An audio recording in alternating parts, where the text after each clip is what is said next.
নেতৃবৃন্দ উত্থাপনের আপত্তি জানিয়েছেন। হাসনাত আব্দুল্লাহ, কুমিল্লা ৪, আপনি আপত্তি ব্যাখ্যা করতে পারেন। ধন্যবাদ মাননীয় স্পিকার।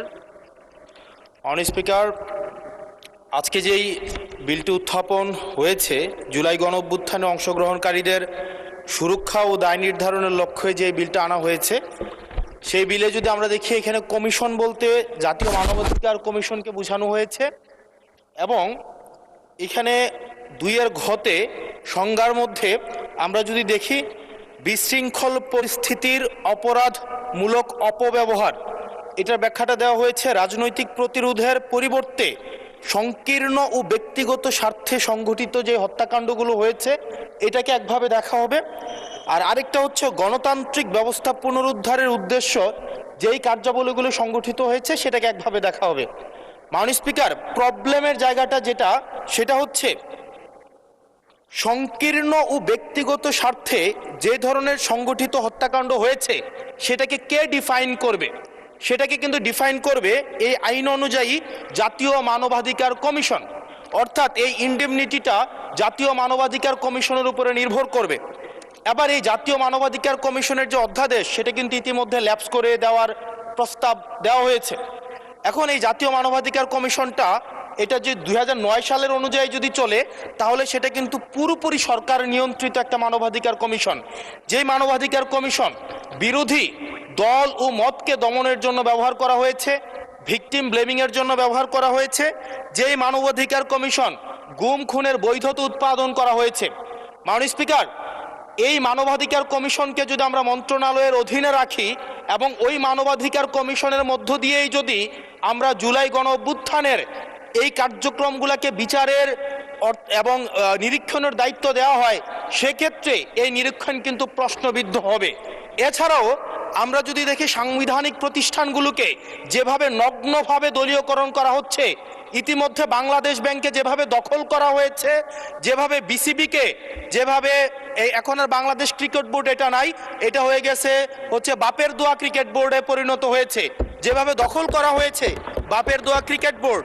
এবং আমি যখন এই জায়গায় কথা বলছি, ঠিক এই মুহূর্তে ২৮ জন বিচারককে মাননীয় স্পিকার তাদেরকে শোকজ দেওয়া হয়েছে। তাদের ব্যক্তিগত তাদের চ্যাট গ্রুপে তারা হচ্ছে তাদের মতামত প্রকাশ করার কারণে বিচারকদের হচ্ছে মাননীয় স্পিকার শোকজ দেওয়া হয়েছে। এই বাস্তবতায় আমরা এই গণ অভ্যুত্থান পরবর্তী সময়ে যদি জাতীয় মানবাধিকার কমিশনকে একটা মন্ত্রণালয়ের অধীনে রাখি, স্বরাষ্ট্র মন্ত্রণালয়ের অধীনে রাখি, তাদের মাধ্যমে আমরা নিরপেক্ষ কোনো ধরনের অনুসন্ধান আমরা কতটা পাবো সেটা নিয়ে কিন্তু আমরা সন্দিহান। সেই জায়গা থেকে এই বিলটিকে যদি আমরা বাস্তবায়ন করতে চাই, এটাকে যদি আমরা ফাংশনাল করতে চাই, শুধুমাত্র অর্নামেন্টাল না, যদি আমরা ফাংশনাল করতে চাই, তাহলে জাতীয় মানবাধিকার কমিশনকে অবশ্যই সেটাকে অটোনমাস করতে হবে। আমার সামনে যারা আছেন, আমরা হয়তো আমাদের থেকে এখানের প্রত্যেকটা সদস্য নির্যাতন, নিপীড়ন এবং তাদের যে পলিটিক্যাল রিপ্রেশনের মাত্রা শত সহস্রগুণ বেশি। আমরা তাদের কাছে প্রত্যাশা করেছিলাম এই জাতীয় মানবাধিকার কমিশনকে তারা একটা স্বতন্ত্র বডিতে নিয়ে যাবে, অথচ আমরা দেখলাম যারা সবচেয়ে বেশি নির্যাতিত হয়েছে, নিপীড়িত হয়েছে, তারাই এটাকে একটা মন্ত্রণালয়ের অধীনে রাখতে চাচ্ছে। এই অজুহাতে যে জাতীয় মানবাধিকার কমিশন যদি অটোনমাস হয়ে যায়, তাহলে সেটাকে হচ্ছে এটার জবাবদিহিতা কিভাবে নিশ্চিত হবে? মাননীয় স্পিকার, আমাদের ইলেকশন কমিশন, আমাদের হচ্ছে পিএসসি, আমাদের হচ্ছে দুর্নীতি দমন কমিশন, যদিও এটা কাজীর কেতাবে আছে, গোয়ালে নাই, কিন্তু এটা কিন্তু একাডেমিকভাবে এটাকে ইভেন ইন্টারন্যাশনালিও এই জিনিসটা কিন্তু অটোনমাস হওয়ার কথা। সেজন্য মাননীয় স্পিকার, যেভাবে বর্তমানে প্রতিষ্ঠানগুলো নগ্নভাবে দলীয়করণ করা হচ্ছে, সেজন্য জাতীয় মানবাধিকার কমিশন যে দলীয়করণ করা হবে না, আবার বাপের দোয়া একটা মানবাধিকার কমিশন বা বিরোধী দল দমন কমিশন করা হবে না, এটার প্রতি কিন্তু আমাদের আস্থা নাই।